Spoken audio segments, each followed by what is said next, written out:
Gilgulim. Okay, my friends, we are going to be learning a few psukim. I just sent it to you in your inbox. So I only sent the Hebrew because I like to keep the notes to one page. So I only sent the English because I like to keep the notes to one page. And here it is. Of course, this is Parshas Pikudei. And by the way, just as an aside, we are reading 2 Torah scrolls this week, besides the regular Torah portion of Pikudei, which is the final Torah portion in the Chumash of Shemos. So we're going to be saying Chazak, finishing the Chumash. We're also going to take it a second Torah because it is Shabbos Mevorchim Nisan, and therefore we read the Parsha of HaChodesh, which discusses the Korban Pesach. And the purpose of that is that Yitzchok Hashem, the Mashiach will come, and we will build the Beis HaMikdash even before the 14th of Nisan.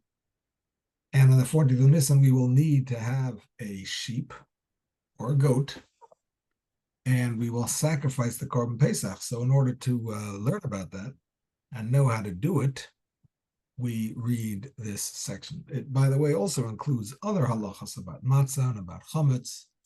So it's a good time to review these halachas. But Parshas Pikudei, to go back to that, is the final in the 4-part series of the Mishkan. Vayakel Pikudei is this week and last week. We had Kisisa, which was about the sin of the golden calf and related matters before that.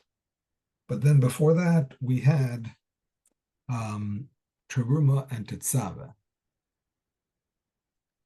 So in this week's Parsha, we read about the Jewish people actually building the Mishkan. As we learned last week about the command to build a Mishkan, Moshe gave to the Jewish people, and specifically to Betzalel. Unmute yourself as needed. Specifically to Betzalel, together with Aholiav. We learned about them last week. They were the artisans. And in this week, we learned how they actually built it and made all of the clothing for the Kohanim. And how Hashem told Moshe to take the Mishkan, put it all together. And for 7 days, they were to, for 7 days, they practiced. We read about that at great length, about what was supposed to be done in the 7 days. And we also read about how Moshe set up the Mishkan on the 8th day, which was Rosh Chodesh Nisan, almost 1 year after they left Egypt, which, by the way, that year was on a Sunday, just like it's going to be this year. And here's how the Torah describes it, with no further ado. Chapter 40, verse 17 to 33. Thus it was in Nisan, the first month of the 2nd year after the Exodus, on the 1st of the month, that the tabernacle, what we call the Mishkan, was for the first time erected and not dismantled the same day.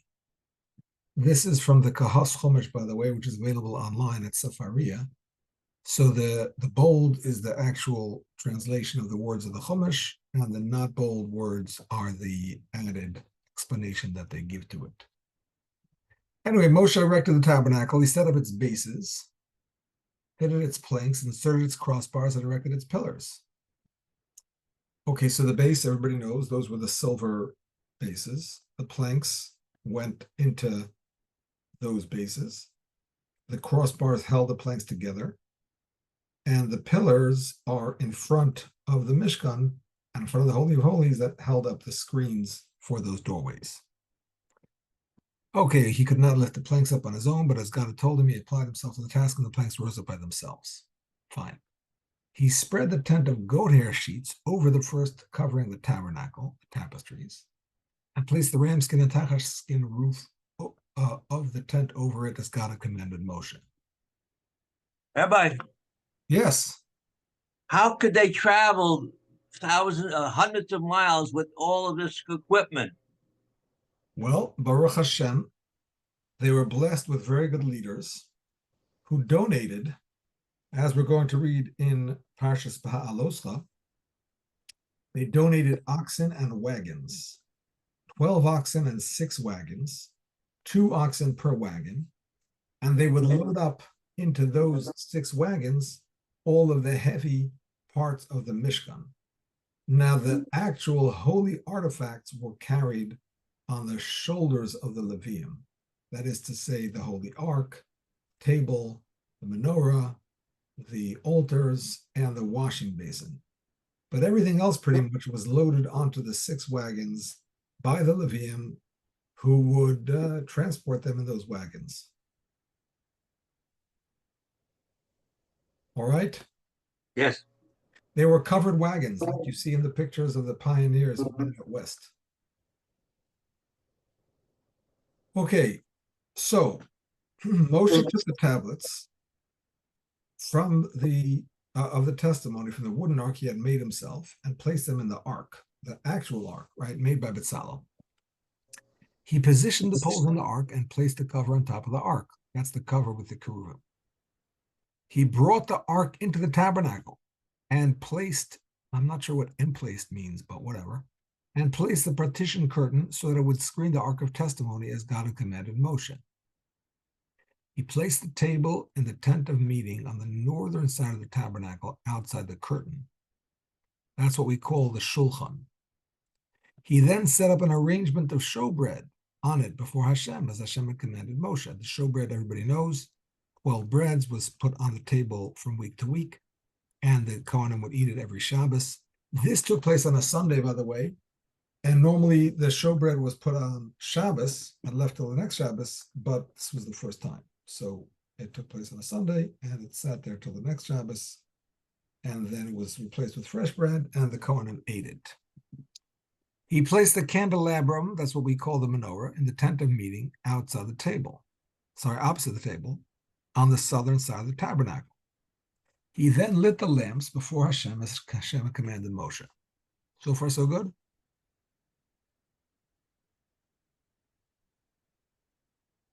Yes? I'm guessing nobody has any questions, so we continue. What was the question?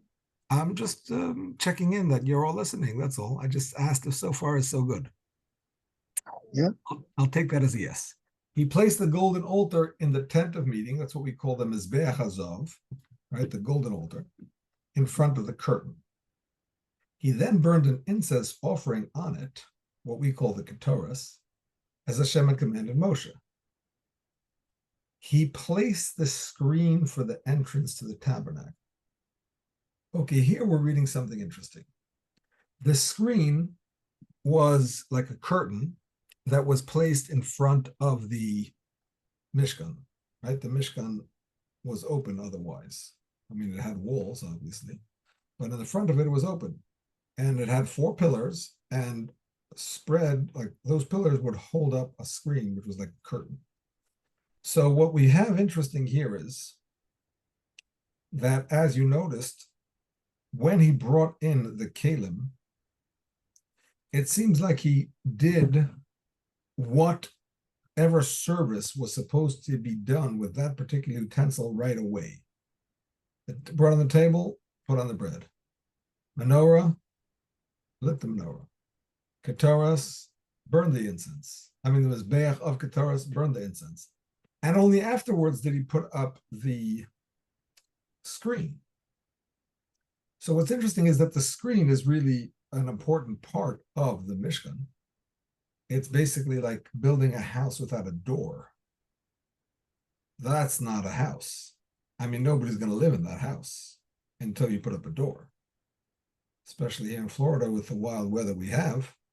or in any country, anywhere he lives, is you don't want your door, your house to be open to the elements, to strangers, to animals, who knows what.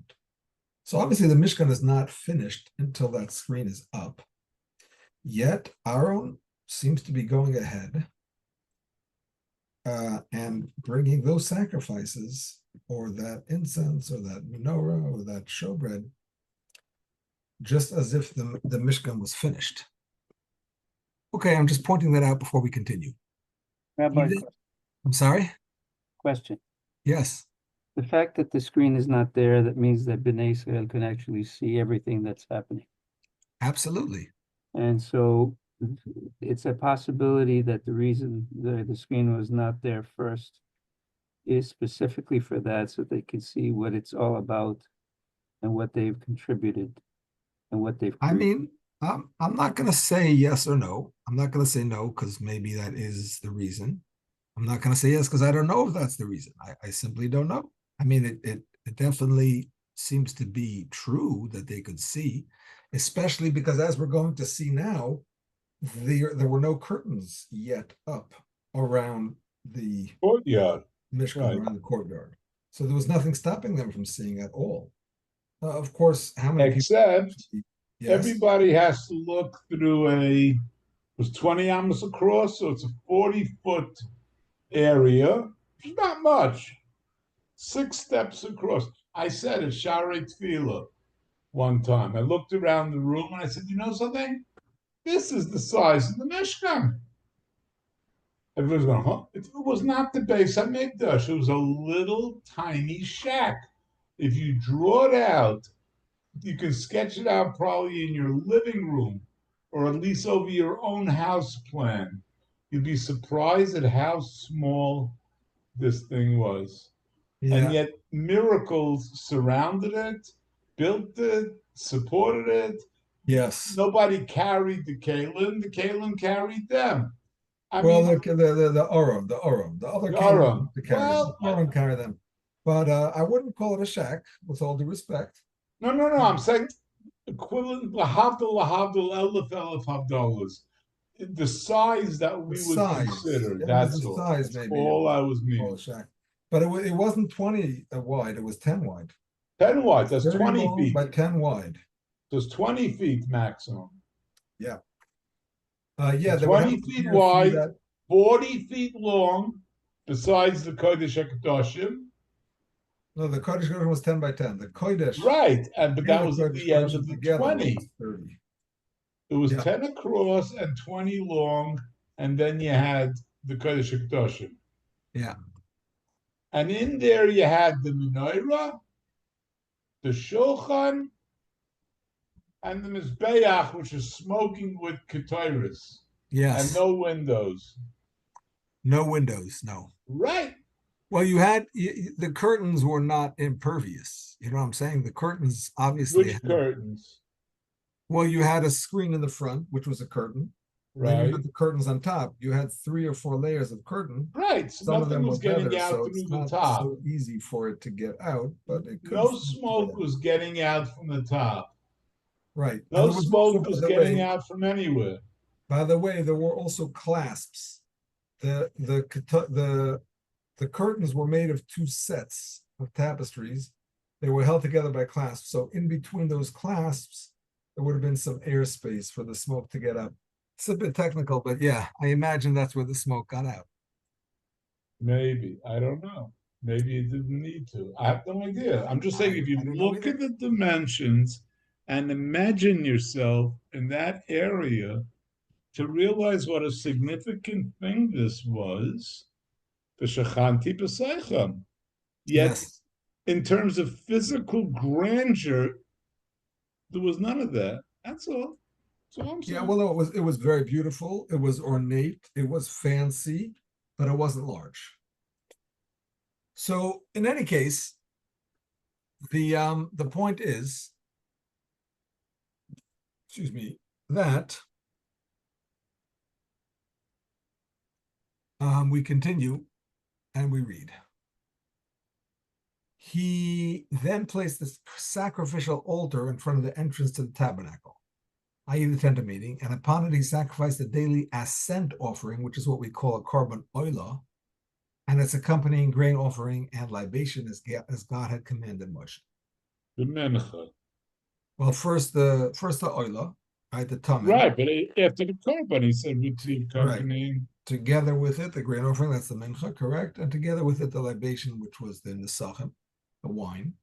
He placed the laver, which is what we call the kior, between the tent of meeting and the altar, and put water in it for washing. From it, Moshe and Aaron's sons would wash the hands and feet. They would wash whenever they entered the tent of meeting or drew near to the altar as God had commanded Moshe. Moshe then set up the courtyard surrounding the tabernacle and the altar, and he placed the screen for the entrance to the courtyard. With this, Moshe completed the work. Okay, my friends. The most amazing thing here is that if you read the text without any commentary, it seems like they sacrificed on the altar before there were curtains up.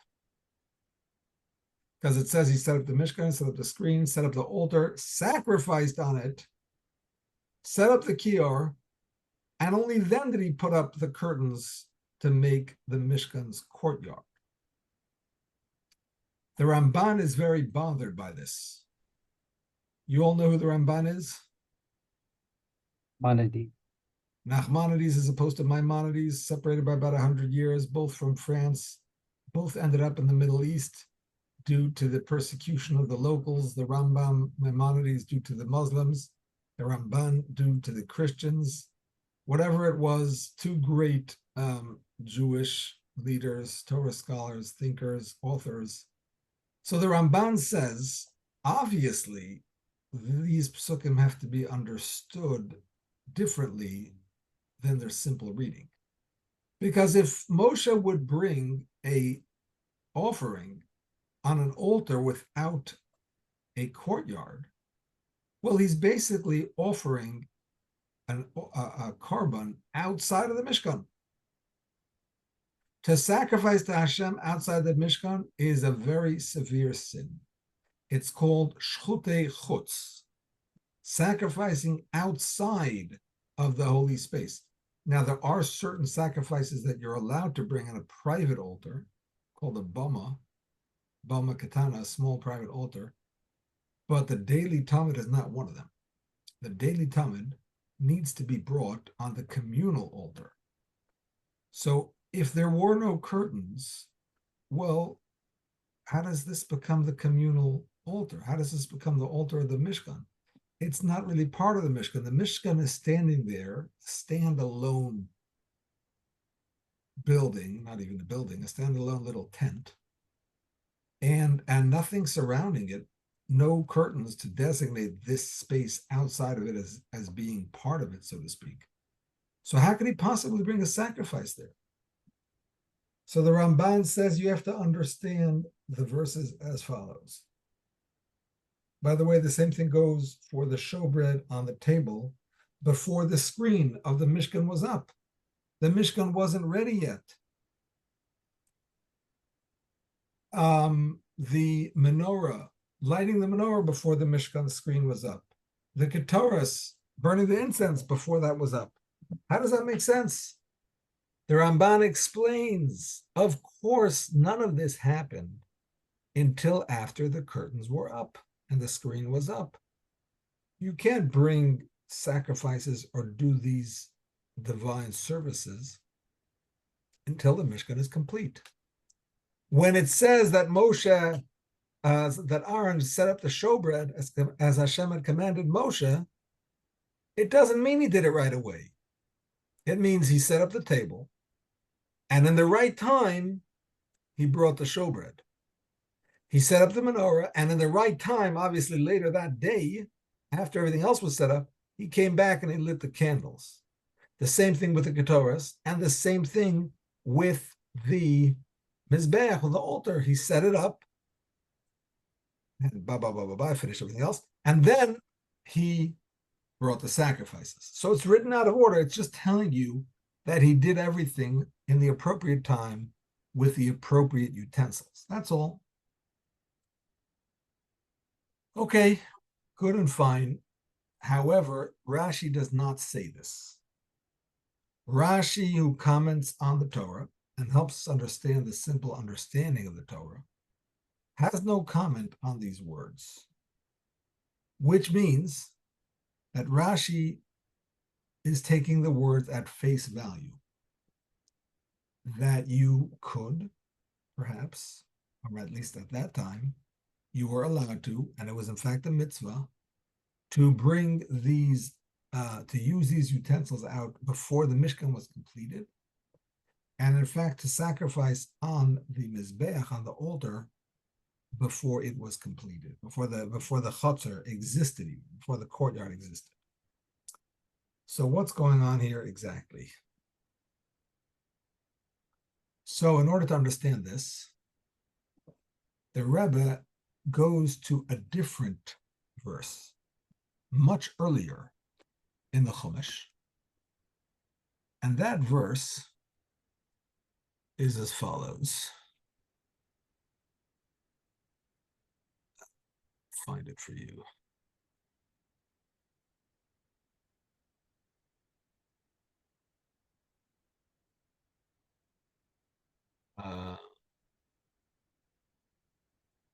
So in chapter 40, in the second verse, it says, Vayom HaChodesh HaRishon, this is not in the notes, I'm just reading it. Vayom HaChodesh HaRishon B'echal HaChodesh, Takim es Mishkan Oil Moyed. On the first day of the month, you should set up the Mishkan.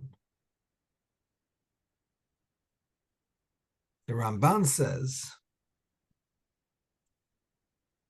that this is referring to the final day of the preparation days for the Mishkan. Before this day, there were 7 days of chinuch, so to speak, preparing. And on those days, the Mishkan was also set up. And that is found, the command to set up the Mishkan on those days is found in Parshas Teruma. After the command comes to make the boards and the beams and the base and the sockets and everything else, the pasuk there says, "V'hakimosa es Mishkan," you should set up the Mishkan, kimishpato, according to its law, asher haresa bahar, as you were shown on the mountain. So according to the Ramban, the obligation to put up the Mishkan for 7 days was given earlier. During those 7 days, there were special sacrifices brought. And Moshe was acting as the Kohen. Aaron was acting as the owner, so to speak, of those sacrifices, meaning to say him and his sons were eating them, but Moshe was the one who was actually sacrificing them. Every day of those 7 days, Moshe would put up the Mishkan and take it down at the end of the day. And on the 8th day is when he put it up and left it up. So according to the Ramban, there are 2 separate commands. There is the command to put up the Mishkan for 7 days.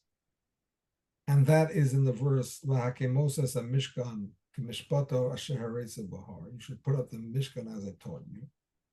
And then there's a second command in this week's parsha, which is Bayom HaChodesh HaRishon B'echal HaChodesh Takum HaMishkan, on the first day of the first month, you should set up the Mishkan. That is the Ramban. Rashi, on the other hand, understands that verse differently. Give me one moment, because I want to make sure I'm telling you the truth as far as this is concerned. Give me one moment.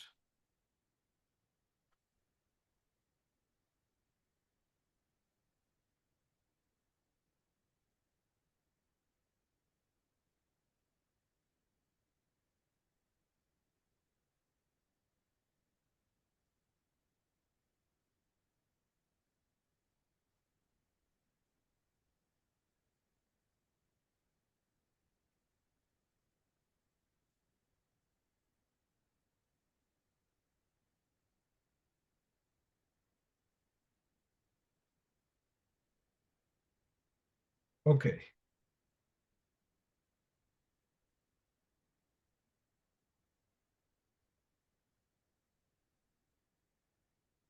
Now, Rashi does not explain that the verse V'hakemosas HaMishkan is referring to those 7 days. And therefore, it's understood that that verse means you should set up the Mishkan in the right time, whenever Hashem will tell you to do so. When is it that Hashem told him to do so? On the 8th day, like we just read, on the first day of the first month, which was the 8th day since they started setting up the Mishkan, is when Moshe was commanded to erect the Mishkan. Now here's the question. According to the Ramban, we understand why Moshe set up the Mishkan for 7 days, because he had a command to do so. You should set up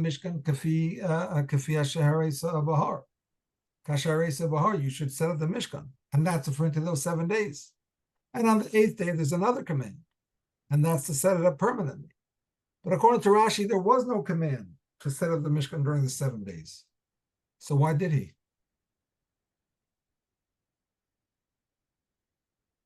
Why did Moshe have to go through all that trouble, setting up the Mishkan every day, all of the beams, all of the tapestries, all of the curtains, all of the articles? Moshe himself did it, by the way. Like it says, he only had to put in an effort, and Hashem did it miraculously, because those beams were super heavy. They were like 15 feet tall by a foot and a half, by 2 feet. We're talking about very heavy beams.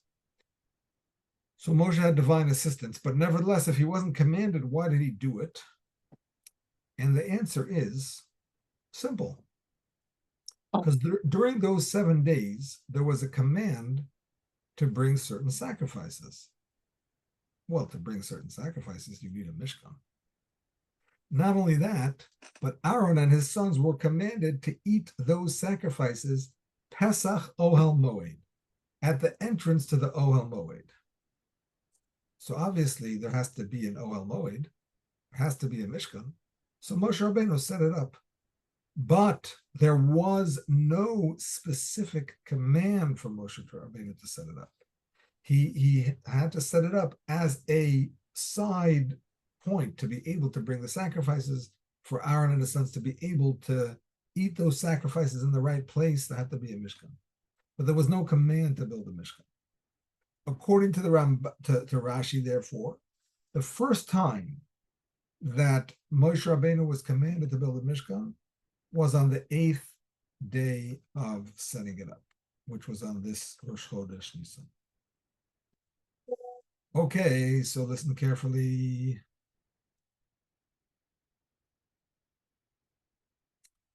According to according to the Ramban, what they were doing for the 7 days while they were bringing those sacrifices was a chinuch, was a preparation to get the Mishkan ready.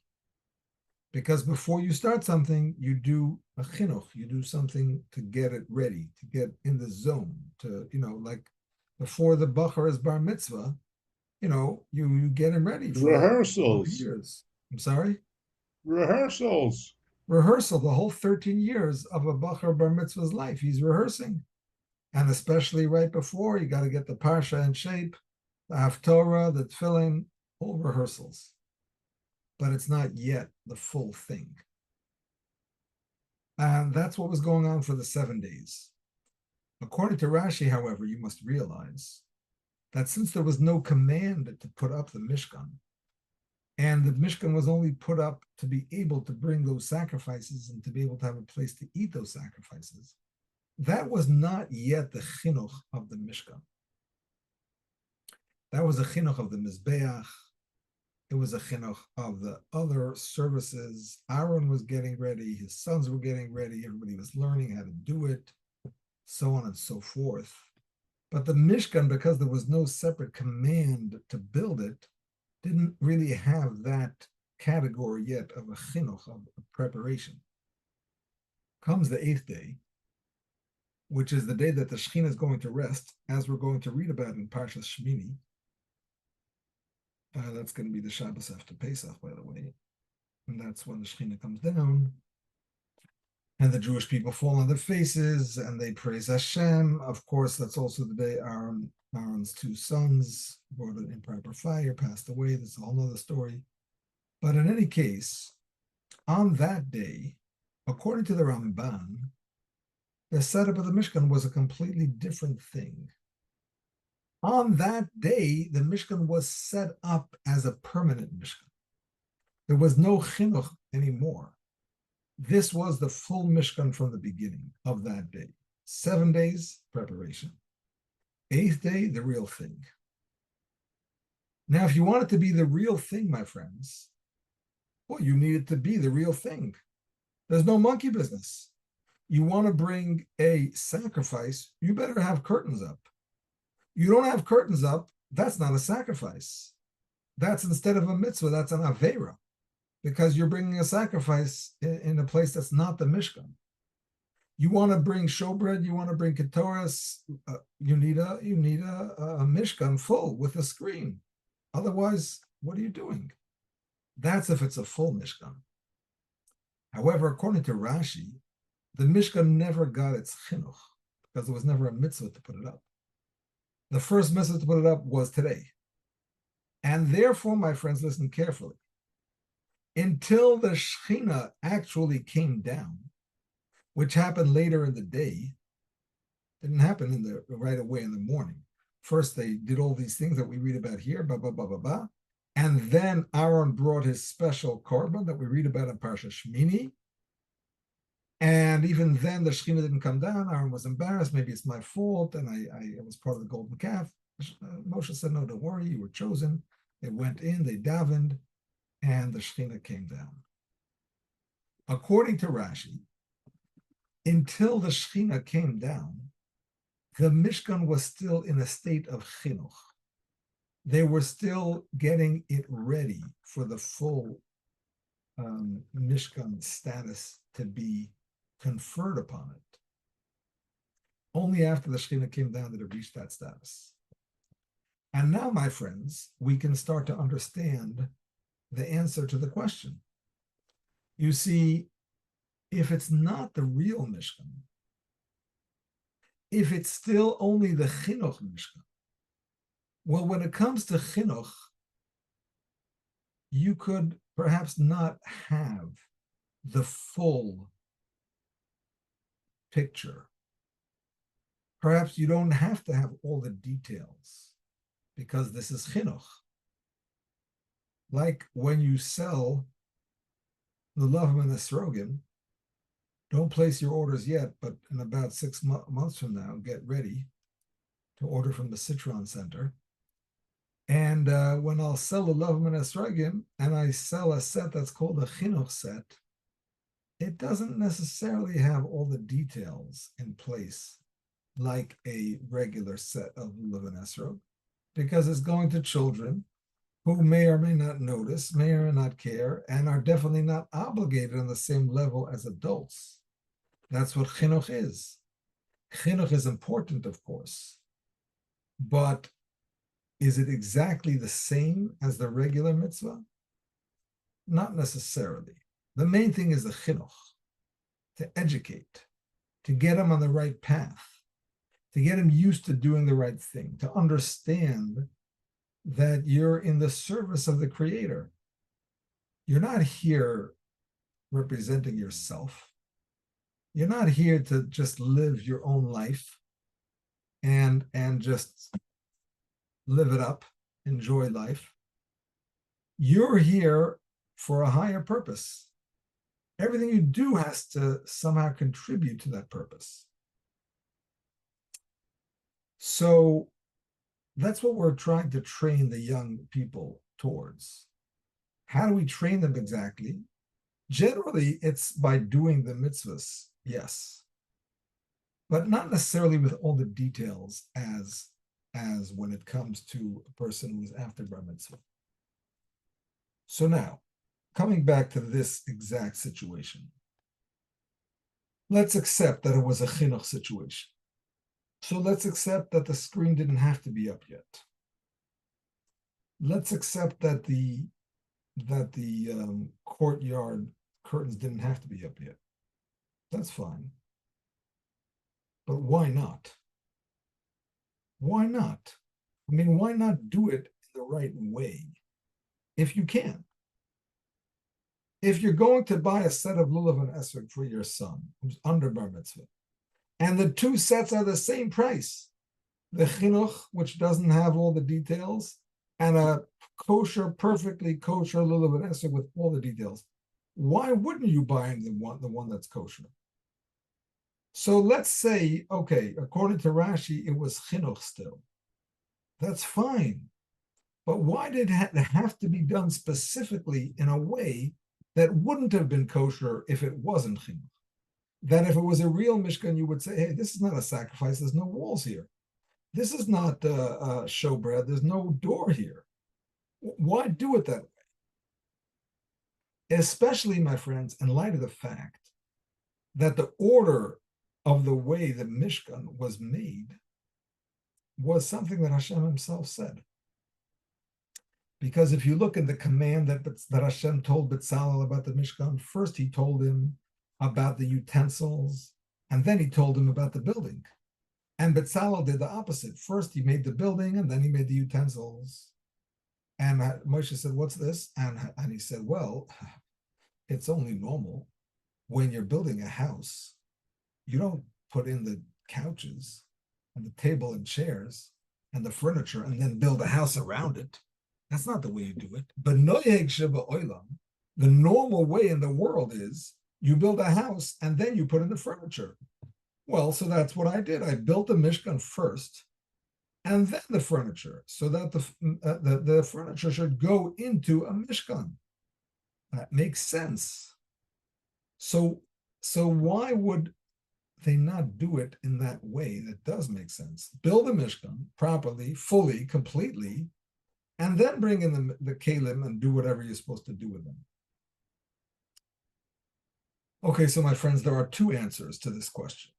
One answer is a bit of a technical answer, but it gives us some historical understanding of this whole concept.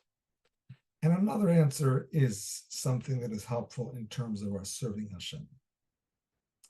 You ready?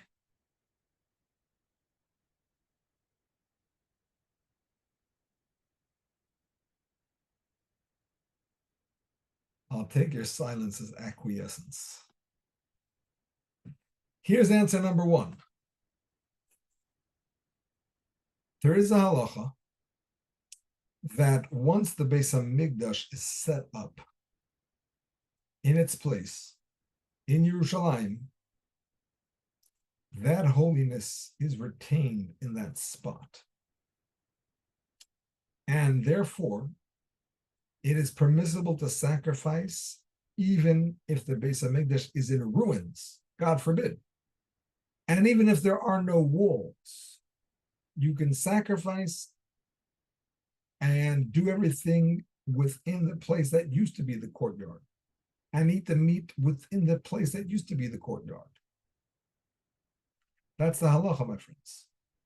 And this halacha was followed in the times of Chagai, Zechariah, and Malachi in the beginning of the second Beis HaMikdash. Even before they built the Beis HaMikdash, they put up a Mishkan. They put up a Mizbeach. And they started to sacrifice on that Mizbeach immediately.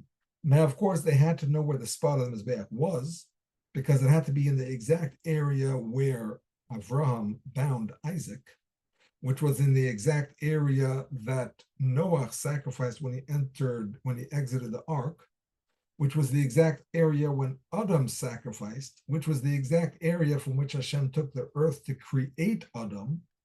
So the place of the Mizbeach had to be known, and they had one of those prophets tell them that place. But as soon as they knew that place, they built a Mizbeach and they started sacrificing even without having the rest of the Beis HaMikdash in place. Now, since the Beis HaMikdash is based on the Mishkan, right? It's the same mitzvah to build a Mishkan, a sanctuary. It was fulfilled in the desert by building the Mishkan, and it was fulfilled in Eretz Yisrael first with Mishkan Shiloh and other places, and finally by the Beis HaMikdash in Yerushalayim. So since in the future, we're going to have a situation where we're going to sacrifice, even though there is no standing building, and even though there is no curtains, Hashem is paving the way.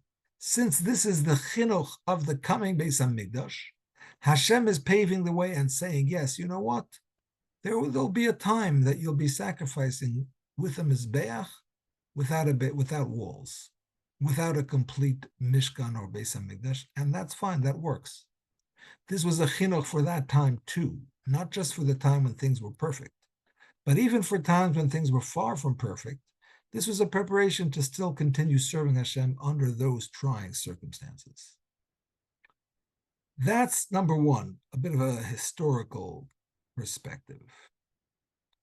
And now we come to a lesson in Avodas Hashem, in serving Hashem.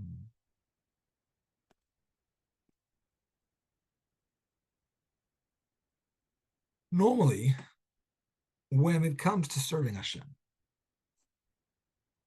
we are supposed to do things in a gradual manner, in a manner that is logical, step by step, orderly. Take, for example, something that's more general and something that's more specific. A person who is advancing in his service of Hashem would want to first focus on general mitzvahs and perfect those and get those in order, and then brush up and perfect on more specific details of mitzvahs. So take, for example, something general like trusting in Hashem, believing in Hashem, daily prayers, observing the Shabbos. These are like general things. And then you have, smaller, what seems like more details of the mitzvahs. And they come a little bit later, Jewish customs, Chabad customs if you're Chabad, Sephardi customs if you're Sephardi, Syrian, Yemenite, Ashkenazi, Yeka, you name it. Every community has their specific things. And of course, every community should keep their proper details. But really, before you get into those details, make sure you got the basics in order. Like if you're putting on a gartel, for example, and you're not keeping kosher yet, there's a problem here. A gartel is like a super Jew. Like you don't really have to wear a gartel. It's not Shulchan Aruch. It's an opinion, yeah, and Hasidim go by it, fine, but it's not an obligation. So when you've gotten everything else in order, and you're keeping Shabbos, and you're keeping kosher, and you're davening 3 times a day, and whatever else it is, you want to do something extra special? Yeah, by all means, go ahead and wear a gartel. But don't do it if you don't have your basics in order.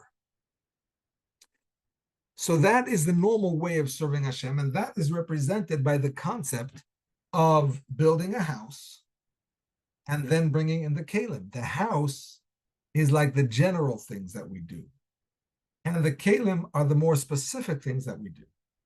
First, you focus on the general things, and then you go in order, and you go and you fix up the more specific things in a proper way, one by one, one at a time. Okay, my friends, this is all when it comes to an adult. When it comes to a child, however, sometimes we change the order. Because like I said, the whole thing of a child observing the mitzvahs is not that he's yet obligated to observe the mitzvahs. The point is that we're training the child. So when it comes to training the child, sometimes it might be worthwhile to let him take on an extra thing even before he has his basics in order. He's not yet davening Ma'ariv. He's young, he's not davening Ma'ariv yet, but he wants to start doing something extra. He wants to start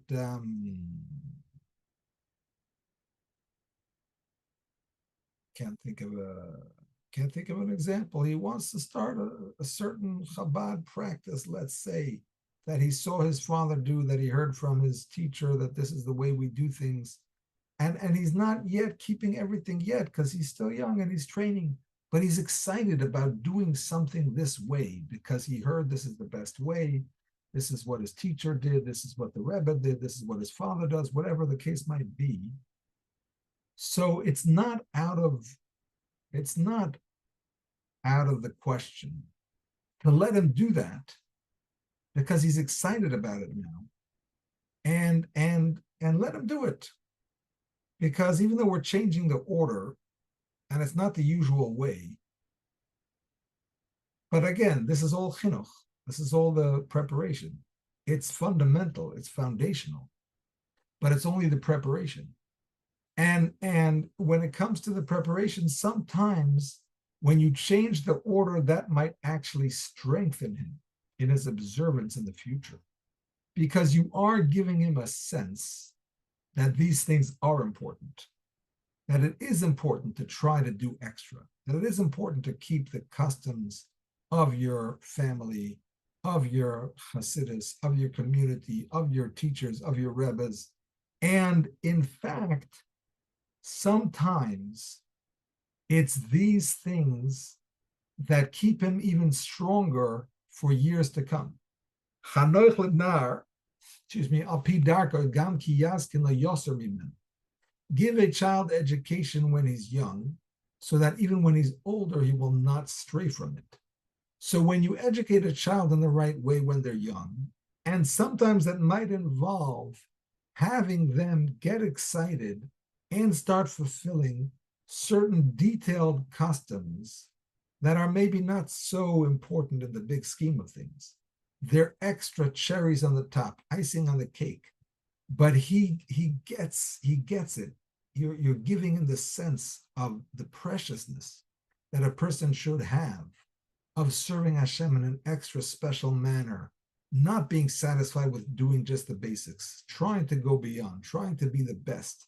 You give him that excitement could carry him through even at times when things are difficult. And the mashal for that is, the parable for that is, even at times when the walls of the Beis Hamikdash are down, meaning to say when he's no longer within the walls of his yeshiva, when he's no longer within the walls of his nurturing home and environment where everybody around him is observing mitzvahs, and he has that influence and so on and so forth. Now he finds himself out in the open to the elements, the winds of liberalism or secularism or whatever you want to call it are all around him, but yet he's still able to sacrifice on the altar because you prepared him in such a way that we are serving Hashem in an extraordinary special way. You gave him that groundwork, and that gives him the extra enthusiasm to be able to maintain himself even in foreign and difficult environments, because he has already that attitude that he's going to serve Hashem in a way that is beyond. All right, I hope I got over I was able to give over the point.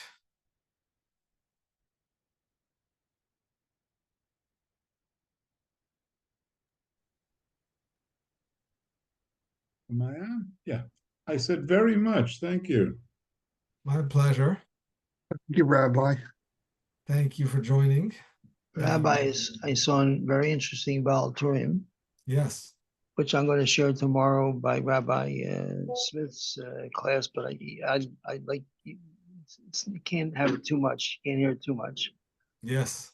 So in the Pesukim and the verses that you shared, about Cain Hashem, as Hashem had commanded Moshe. So those words of as Hashem commanded Moshe are said. That phrase is said 18 times, which is connected the 18 brachas of Shemon Esrei. And altogether, if you add up all those words, Cain Hashem as Moshe, all the times that it comes to 113 words. Now, if you come back to the Shemon Esrei, it says Brachat Hashem Mechayim Mesim, Brachat Hashem Mogen Ovos, and all those words, you add them all up, Shemon Esrei, it adds up to 113 words. And 113 is the number of times Leiv or Levav is mentioned in Torah. 113 times. Very nice. Yasher Koyach. Brought to you. All the best. I wish you all a good Shabbos. Thank you. Oh, by the way, if anybody's in North Miami Beach tomorrow, Chakras 8:30. I have a tikkun for my mother, her second yahrzeit, and be some interesting things there. Neshama Shalom Aliyah. Amen. Thank you. All the best. Only good things. Thank you, Rabbi. Sure.